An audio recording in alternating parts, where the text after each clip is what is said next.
I never thought I'd be the type of woman to wreck her own marriage, yet here I am, watching everything fall apart because I couldn't keep my mouth shut.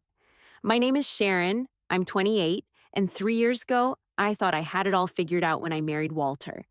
Now I'm sitting alone in an apartment that feels too big and too empty, wondering how I threw away a perfectly good life. I met Walter right after breaking up with Vince. Vince and I had been together for 2 years in an intense relationship, passionate one moment, screaming at each other the next. My friends called it an electric connection. But looking back, they were probably just describing toxicity with a prettier word. I was obsessed with him. When Vince ended things because he wasn't ready to settle down, I was crushed. Walter was different from the start. He was stable, kind, and actually called when he said he would. He had a good job in IT, owned his own condo, and had a calm confidence I found reassuring after the constant drama with Vince. Within a year, Walter and I were married, and I convinced myself I was happier with this peaceful life than I'd ever been on the emotional roller coaster with Vince. Then I got pregnant. We were both excited, Walter especially. He turned our spare bedroom into a nursery, read all the baby books, and attended every appointment. When our son was born, I suggested the name Vincent, telling Walter it was after my grandfather. That was a lie. There was no Grandpa Vincent. I just couldn't let go of my past. Walter loved the name, oblivious to the fact that I'd named our son after the ex-boyfriend I couldn't forget. After Vincent was born, everything changed. Walter was still supportive, loving, and present, but I was drowning in diapers, sleepless nights, and a body that didn't feel like mine. Walter would come home tired, but still take Vincent from my arms, giving me time to shower or breathe. He tried so hard, but instead of appreciating him, I got annoyed at small things, like how he loaded the dishwasher or asked what I wanted for dinner when I had no energy to decide. During late-night feedings, I started scrolling through old photos on my phone, pictures of Vince and me from years ago. I told myself it was just nostalgia, missing who I was before becoming a wife and mother. Around Vincent's first birthday, I did something I knew was wrong. I messaged Vince on Facebook, just a casual, "Hey, how have you been?" with a recent photo where I'd actually done my hair and makeup. I told myself there was nothing wrong with catching up with an old friend. Vince didn't respond for 3 days, and I checked my phone obsessively. When he finally replied, it hit me like a wave of buried emotions. "Wow, you still look amazing," he wrote. "Life's been crazy, but I think about you all the time. You were the one that got away." Our messages quickly became frequent and intense. He'd disappear for days, then return with lines like, "I miss your laugh so much," or "I was thinking about that weekend at the beach house." He'd say things like, "I wish you were here with me right now instead of with him," and "No one gets me like you do." When I sent him a selfie after getting my hair done, he replied, "Damn, you look so good. He doesn't deserve you." It was toxic, and deep down, I knew it. But it felt like oxygen after months of suffocating in my perfect little life. Walter noticed I was on my phone more but didn't question it. Instead, he tried harder, planning date nights, bringing home my favorite takeout, even scheduling a cleaner to come twice a month so I'd have less to worry about. "You seem a million miles away lately," he said one night as we got ready for bed. "I just want to make you happy again. Tell me what you need." "I'm fine," I said, not looking up from my phone. "Just tired." The next day, Vince messaged, "Send me a pic of you now. I need to see your face." I found myself taking selfie after selfie until I found one I thought was good enough. "Beautiful," he wrote back, "but I miss seeing all of you." I knew what he was asking for. I told myself I wouldn't do it. I was a mother, a wife. But that night, after Walter fell asleep, I sent Vince exactly what he wanted. In my twisted logic, I convinced myself it wasn't really cheating because it was just pictures, not physical. As weeks passed, my conversations with Vince grew more intense. Each message was like a drug. I'd feel a rush when his name popped up, followed by a desperate need to respond immediately. Meanwhile, Walter worked overtime to reconnect, bringing home surprises I found forced and try hard. "You know what I love about you?" Vince messaged one night. "You never needed anyone to take care of you. You're not like other girls who just want security. It was exactly what I wanted to hear, that I was special, different, not boring like I felt in my marriage. The fact that Walter was taking care of me every day, helping with Vincent, paying bills, being a responsible partner, suddenly seemed like evidence I'd settled. I started hiding my phone whenever Walter was around, taking it into the bathroom or waiting until he was busy with Vincent to respond to Vince. I'd stay up after Walter went to bed, claiming I wanted to watch TV when I was really messaging Vince. Our conversations turned explicit, with inappropriate pictures and graphic messages about what he wanted to do if we were alone. All the while, Walter tried harder to fix whatever was wrong in our marriage. The night everything fell apart started like any other.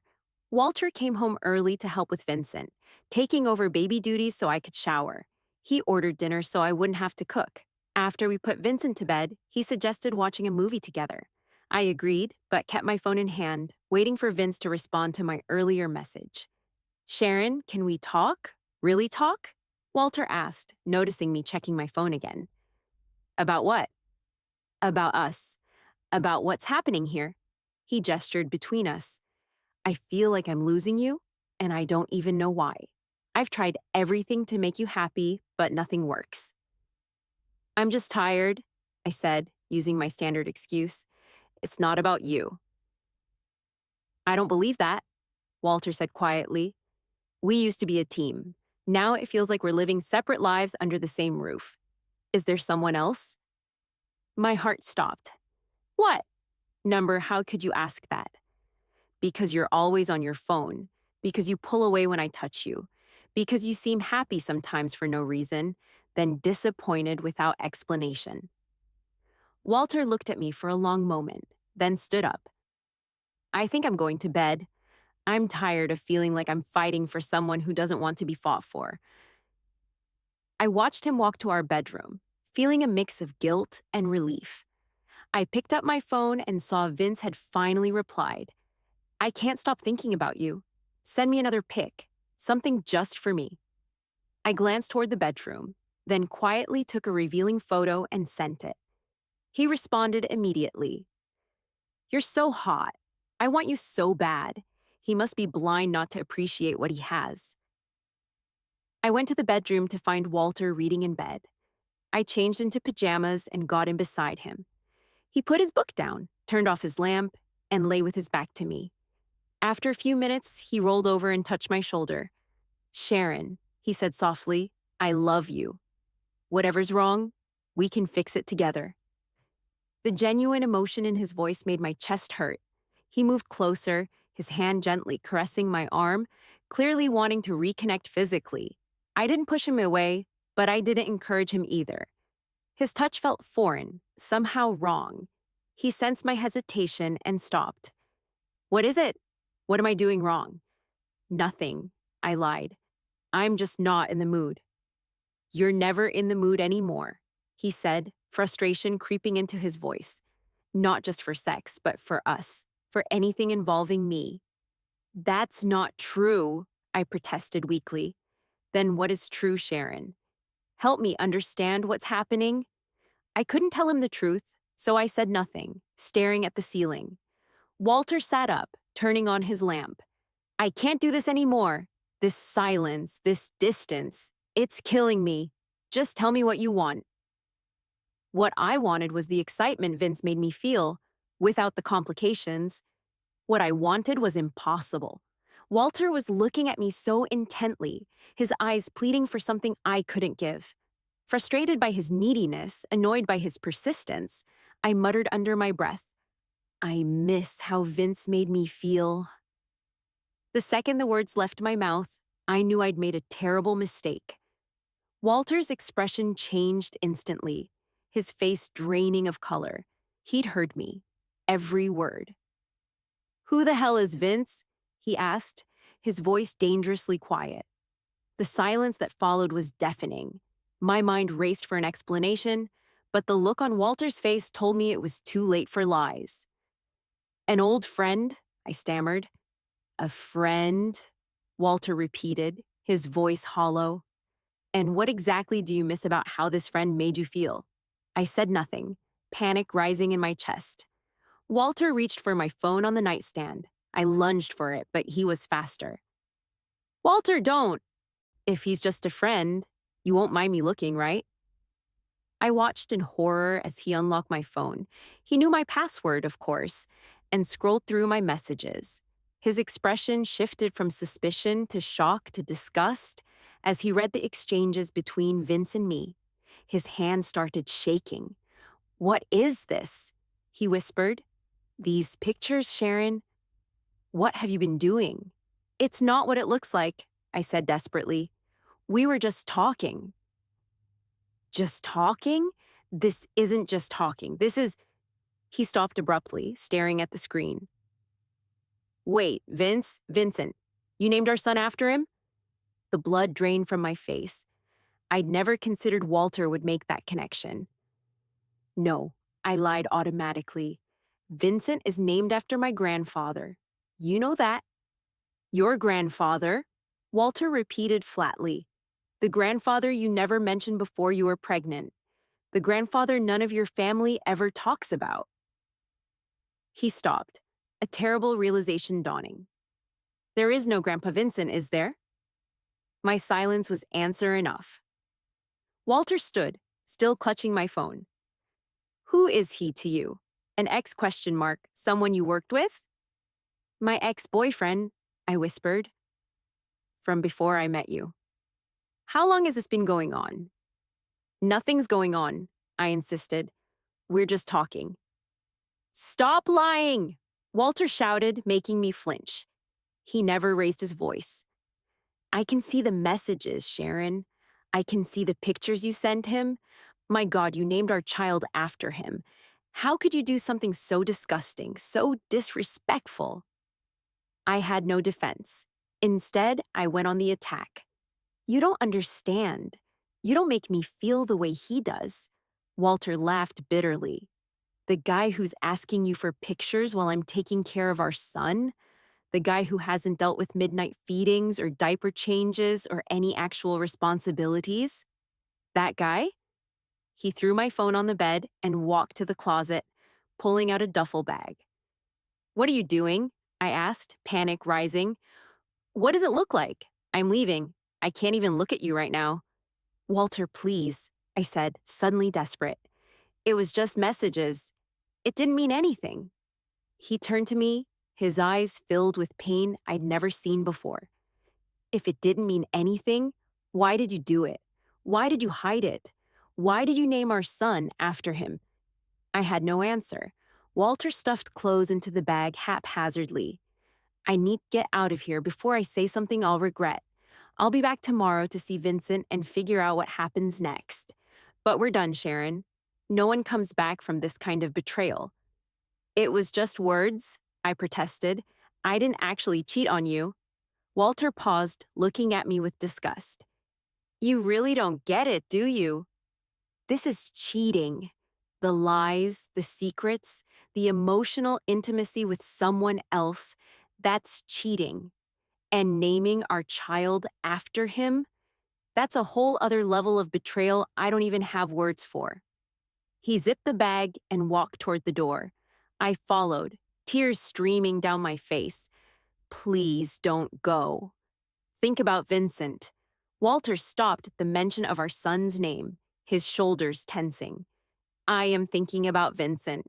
That's the only reason I'm not saying what I really want to say to you right now. He turned to face me one last time. We're getting a divorce. I'll be back tomorrow to work out temporary arrangements for our son. And with that, he walked out. I stood in the silent apartment, the weight of what I'd done hitting me. Walter returned the next morning, his eyes red-rimmed from lack of sleep, but his voice steady. I'll take Vincent to my brother's for the weekend, he said. We need to work out a temporary custody arrangement until the divorce is finalized. After Walter left with Vincent, the apartment felt suffocatingly empty. I checked my phone. Vince had responded to my desperate message from the night before. Damn, that's intense. You okay? What are you gonna do now? Not I'm sorry or this is partly my fault. just curiosity about the drama. I don't know, I texted back. He's talking about divorce. He took Vincent for the weekend. That's rough, Vince replied. Want to meet up? Might help to talk in person. Despite everything falling apart, I felt a surge of excitement.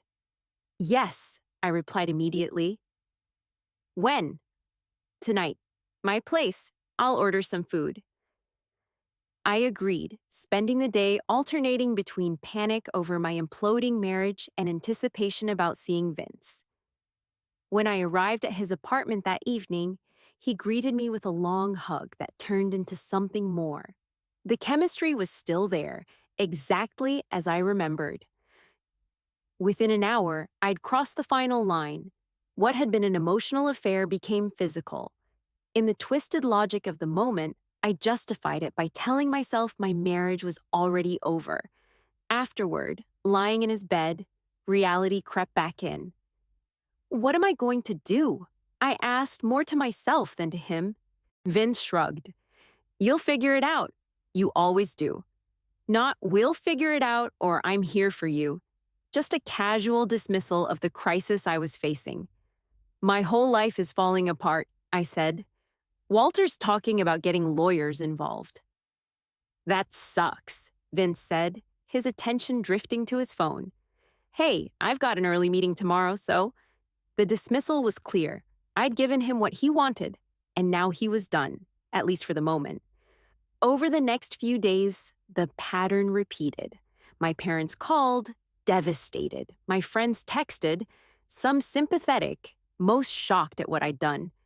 Walter's family, who had welcomed me as one of their own, now treated me like a stranger during custody exchanges. Through it all, Vince remained inconsistent, passionate one day, distant the next. He'd invite me over, then cancel at the last minute. He'd bombard me with messages, then disappear for days. It was exactly how he'd behaved when we dated years ago, but I was too emotionally dependent to walk away. 2 weeks after Walter left, Vince invited me to bring Vincent to his apartment. I should meet the little guy, he said, since we're getting serious again. Vincent was fussy that day, overtired from the disruption to his routine. When he wouldn't stop crying at Vince's apartment, I saw a flash of annoyance cross Vince's face. Does he ever stop? He asked. He's a baby, I said defensively, and he's been through a lot of changes. Vince shrugged. I guess. Look, maybe this isn't the best time. Why don't you drop him off with your parents or something and come back later, just us? That was the first moment I felt real doubt about what I was doing. But instead of listening to it, I called my mom and asked if she could watch Vincent for a few hours. She agreed reluctantly, her disappointment evident. 3 months after Walter walked out, I was living in a smaller apartment with Vincent half the time. The divorce proceedings were underway, with Walter being surprisingly civil for someone I'd hurt so deeply. He spoke to me only about Vincent, his tone businesslike and distant. Vince had settled into a pattern of seeing me once or twice a week, always at his convenience, never making concrete plans or commitments. I started noticing red flags I'd ignored before. How he only called when he wanted something. How he never asked about Vincent. How he made excuses when I needed support. One morning, after Vince canceled plans for the 3rd time in 2 weeks, I woke up feeling nauseous. I bought a pregnancy test, and there it was. 2 pink lines that changed everything. When I told Vince, his reaction was exactly what I should have expected but still shocked me. Are you sure it's mine? He asked immediately. Yes, I said, hurt by the implication. Walter and I haven't been together since before he left. Vince ran a hand through his hair, pacing his living room. This is not what I signed up for, Sharon. I'm not ready to be a dad. You think I planned this? I asked incredulously. I'm already a single mom half the time. The last thing I wanted was another baby right now. So what are you going to do? He asked, the emphasis on you saying everything. Don't you mean, what are we going to do? I corrected. He looked at me for a long moment, Look, I care about you, but I never said anything about settling down, especially not with someone else's kid already in the picture and another on the way. He didn't call or text after that. A week of silence later, I went to his apartment, only to find he'd blocked my number. The doorman told me he'd instructed them not to let me up. I'd been completely cut off. The next day was a custody exchange with Walter. As I handed Vincent over, Walter noticed something different about me. "Are you sick?" he asked, the first personal question he'd asked in months. I hesitated, then decided honesty was the only option left. "I'm pregnant," I said quietly. Walter stared at me, connecting the dots. He let out a short, bitter laugh and shook his head. "Well," he said finally, "looks like I dodged a bullet."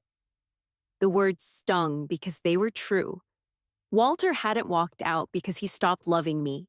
He'd walked out because he respected himself too much to stay with someone who betrayed him so completely.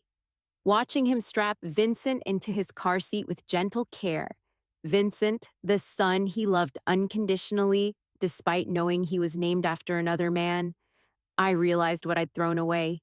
As Walter's car pulled out of the parking lot, I caught a glimpse of someone in the passenger seat, a woman with dark hair.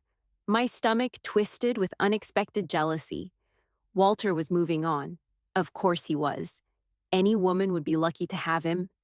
Standing alone outside my apartment building, one hand resting on my still flat stomach, I faced the consequences of my choices. I would soon be a single mother of 2 children with different fathers. The passionate relationship I'd convinced myself was worth destroying my marriage for had been nothing but a fantasy. The stable, loving partner I'd taken for granted was gone forever. I wish I could say I learned some profound lesson, that I grew as a person or found deeper understanding of myself. But the truth is, I'm still the same selfish woman who whispered, "I miss how Vince made me feel," and shattered her family. I still find ways to blame everyone but myself. Walter for not being exciting enough, Vince for leading me on, my friends for encouraging me, my hormones for the pregnancy. Deep down, in the moments of honesty that come late at night when I can't sleep, I know the truth. I did this. All of it. Unlike fairy tales or movies, there's no magical third act where everything works out. There's just me, picking up the pieces of the life I broke, wondering if someday I'll find someone who makes me feel special, without seeing my selfishness for what it is. But first, I'll have to learn to live with the whispered words I can never take back.